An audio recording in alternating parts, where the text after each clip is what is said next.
I think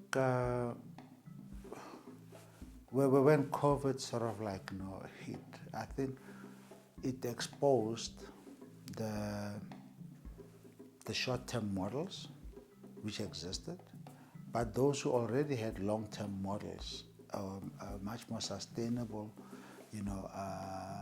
resilient models, I think these tended to survive better than those who were like very structured based on taking a short-term view on their businesses or on the continent and stuff like that. But if you're a long-term player like ourselves, I think it has just made opportunities much more glaring.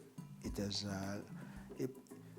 the benefit for us is that, like, I think from a asset pricing point of view in terms of like entry, that we cannot deny that has improved.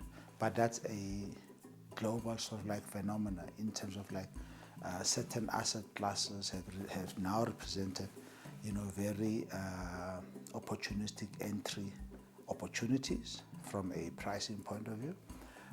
But from a impact point of view, we can't deny that developing economies like ourselves are going to have to be much more work harder in terms of like doing more for their populace to withstand the sort of like impact that COVID has caused. The truth of the matter is that those who have not are going to be much more impacted, and those who had better balance sheets, most of them we know that the divide can be worsened. The inequality divide can be worsened by what the pandemic is. But perhaps for the continent, or for even South Africa much more so, it's an opportunity to reset.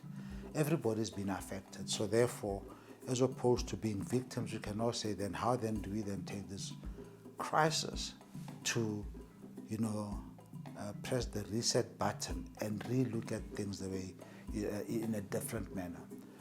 We have seen in some of like our portfolio companies, we now have an opportunity to sort of like, try and aggregate and try and consolidate certain classes. We are now looking at, value chains up or down in certain sectors, which can further enhance, the resilience of our assets, and also because if you look at like the global phenomena is of bigger platforms, of bigger capital pools, which are then becoming sort of like much more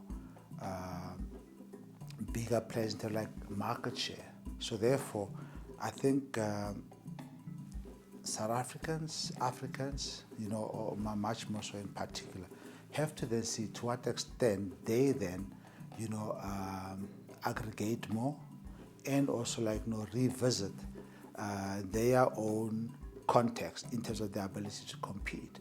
And I think one of the examples we can use to actually like help ourselves is this whole free Africa trade, trade sort of like opening up borders, opening up trade, collaborating more.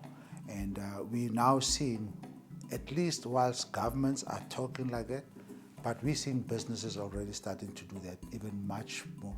They are moving ahead of government in doing that. They are moving ahead of public sector to do that. And I think that's a good sign. We've seen that in several sectors. We're seeing the formation of bigger sort of like,